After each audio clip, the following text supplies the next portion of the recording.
मन मंदिरा गजर भक्तीचा.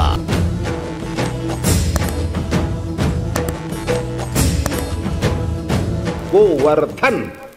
गो म्हणजे इंद्रिय, इंद्रियांचं संवर्धन. इंद्रियांचं संवर्धन केव्हा होतं? त्या इंद्रियामध्ये जेव्हा प्रेम रस भक्ती रस वाढतो तेव्हा. मला माहिती आहे शरीर केवळ टॉनिकने पुष्ट होत नाही, शरीर केवळ अन्नाने पुष्ट होत नाही, शरीर केवळ दूध पिऊन पुष्ट होत नाही. कोणाचा तरी प्रेमाचा हात फिरावा लागतो, त्याशिवाय समाधान नाही बरं का. त्या बाळाच्या अंगावर आई पाजत असते, पण पाजत असताना हात फिरत असतो. कल्पना आहे तुम्हाला? आई काय मूल काय, ती आई कशी पाजते, अशी पाजत असते, अंगावरून हात फिरवत असतो. पिता पिता ते बाळ झोपतं. का झोपतं? तो प्रेमाचा स्पर्श चालू आहे, स्पर्श चालू आहे. इंद्रियांना प्रेम लागतं पुष्ट होण्याकरता, तृप्तता प्राप्त होण्याकरता. म्हणून लक्षात ठेवा, मी नेहमी एक शब्द वापरत असतो, तृप्त होणार नाही, तृप्त होणार नाही. तृप्त प्रेमानेच होईल. लग्नातल्या जेवणात चकित होतो पण पोट भरत नाही. आता तुम्ही लोक सगळेच लग्न कार्यात जाता. मध्ये मी एका लग्न कार्याला गेलो, मला त्यांनी सांगितलं, अण्णा मला अपराधी वाटलं. त्यांनी मला सांगितले 3000 रुपये ताट आहे, 7-8 मिठाया. काय तुम्हाला सांगू, म्हणजे फरसाण तर काय, अरे अरे अरे अरे अरे अरे. बरं, मला त्यातला एकच बटाटे वडा गेला आणि अर्धा बर्फीचा तुकडा गेला. मी विचार केला 3000चं ताट आपण किती खाल्लं, आणि मला टाकता तर येईना, तोंडात तर जाईना. घरी येताना मी अपराधी होऊन घरी आलो. लक्षात ठेवा, 2 घास खाल्ले पण समाधान भेटले नाहीत. काय ताट होतं, पण वाढणारा सुद्धा ताट होता. की I have served them with a plate for ₹3000 for each person. आणि ताटातला ताटरपणा त्याच्यात आल्या कारणाने ते जरी गोड होतं तरी त्याच्यातून अहंकाराचा कुठेतरी वास येत होता, नाही का? मग कसं तरी आपलं झोपला. बायकोला म्हणाला सकाळी जरा काहीतरी चांगलं करून आणो. ते म्हणल्यावर रात्री एवढं जेवायला गेला. अगं कशाचं जेवण म्हटला. आणि प्रत्येक वस्तू म्हणजे कुपथ्य. कसं जेवतो? मग बायकोने 2 घास वाढले प्रेमाने. आता म्हणाला बरं वाटलं बरं का. आता मला सांगा, ज्याच्यामध्ये बदाम पिस्ते घातले होते, उत्तम तूप होतं, ते बरं वाटलं नाही, आणि साधे घरच्या आईच्या हातचं किंवा बायकोच्या हातचं. कारण का? त्यामध्ये प्रेमाचा स्पर्श आहे. इंद्रियांना प्रेमाचा स्पर्श लागतो. लक्षात ठेवा, एखादं कोणी आलं ना, त्याच्या पाठीवर हात ठेवलं की त्याला बरं वाटतं, नाही का? एक लक्षात ठेवा, स्पर्श म्हणजेच रास. स्पर्श म्हणजेच रास, नाही का? पण एक लक्षात ठेवा, ज्याच्यामध्ये विकार आहे तो भोग आहे, आणि ज्या स्पर्शामध्ये निरपणपणा आहे ती रास आहे. मी एकांना इथल्या लोकांना दृष्टांत सांगितलं होतं, पण तुम्ही आला म्हणा सहज आठवलं. एक फार सुंदर गोष्ट आहे माझ्याकडे. इथे ऐकले असेल, विसरले असतील, मलाही कल्पना आहे. माझं ऐकलेलं कोण लक्षात ठेवतो जास्त?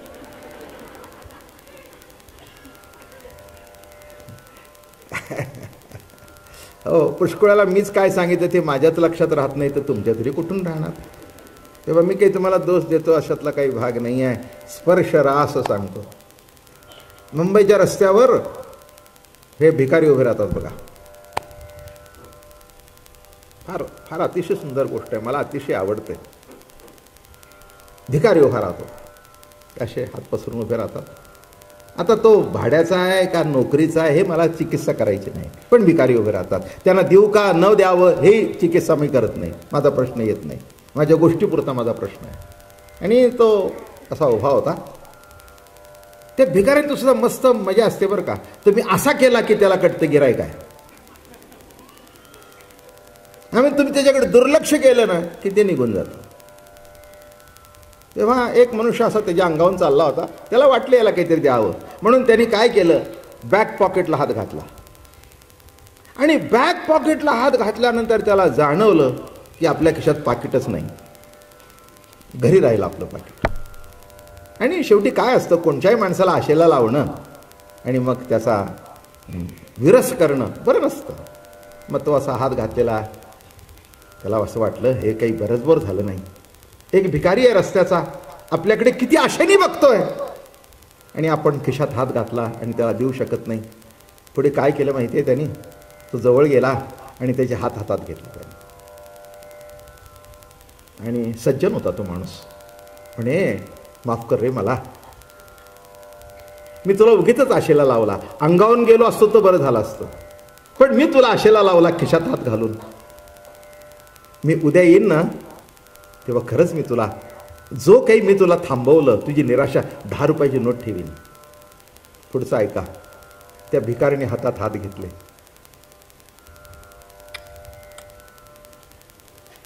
त्या हाताचं चुंबन घेतलं, डोळ्याला लावले आणि 2 अश्रू त्या हातावर पडले. ते म्हणे काय रे झालं बाबा, इतका दुखावला गेलास का? नाही हो म्हणे मालक, नाही दुखावला गेलो. या हातामध्ये आतापर्यंत 100ची नोट पडली आहे, पण माझा हातात हात घेणारा आज तुम्हीच भेटला. आजपर्यंत माझा हातात हात कोणी घेतला नाही, माफ करा. पुन्हा येताना 10 रुपये टाकू नका, पण केव्हा तरी जाता येता एकदा माझा हातात हात घ्या.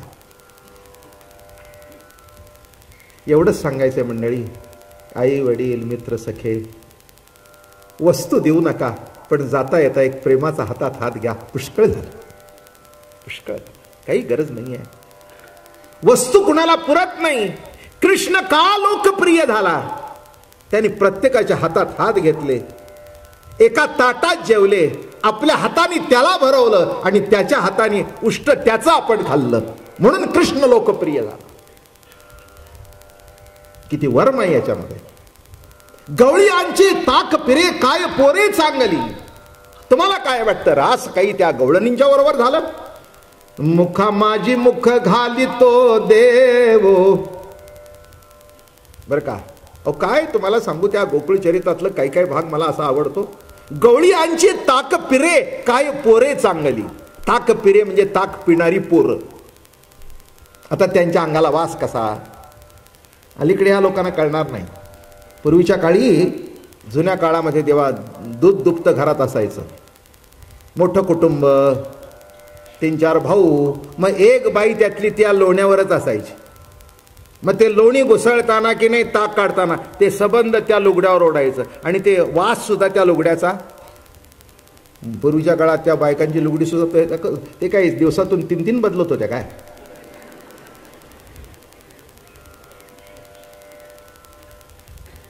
मी माझ्या घरातलं होतं,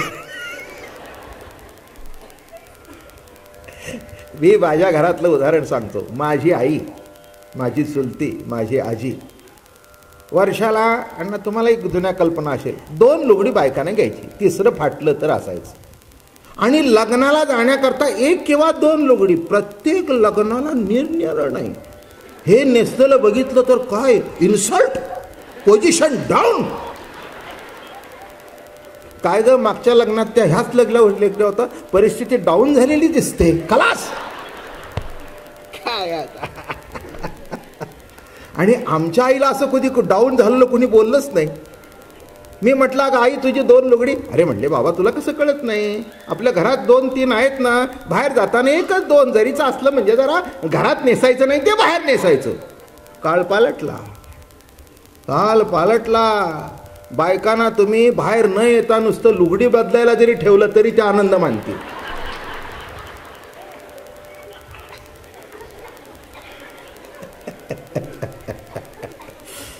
असो, हेही आमची फोडणीमध्ये असतेच बरं का. ही माणसांना ऐकायला जास्ती आवडते. कारण साधा ताक आवडत नाही, पण फोडणी दिलेलं माणसानं घ्यायला बरं वाटतं. काय काय मजा आहे हो, नाही का. शेवटी काय पाहिजे? प्रेम. शेवटी काय पाहिजे? स्पर्श. बरं का. जसं त्या, मला सांगा, त्या माणसामध्ये, श्रीमंतामध्ये किंवा गरिबामध्ये नाही का रास घडला? रास घडला नाही का? स्पर्श घडला नाही का? तो आनंद मिळाला नाही का? म्हणून लक्षात ठेवा, इंद्रियामधून, गो इंद्रियामधून भक्ती रसाचं संवर्धन होणं, प्रेम रसाचं संवर्धन होणं हे अत्यंत आवश्यक आहे बरं का. हो, ज्ञान पद मिळवून देईल पण समाधान मिळवून देणार नाही. लक्षात ठेवा माझं बोलणं. एखादा विद्वान आहे, एखादा पंडित आहे बरं का, शब्दांनी तुम्हाला चकित करून टाकेल पण तृप्त करणार नाही. पण एखादा भाविक असेल की नाही, त्याचा भाव बघून तुमच्या डोळ्याला धार लागेल. भाविक तयासी येतो काकुळती, शहाण्या मरती न सापडे. मन मंदिरा गजर भक्तीचा.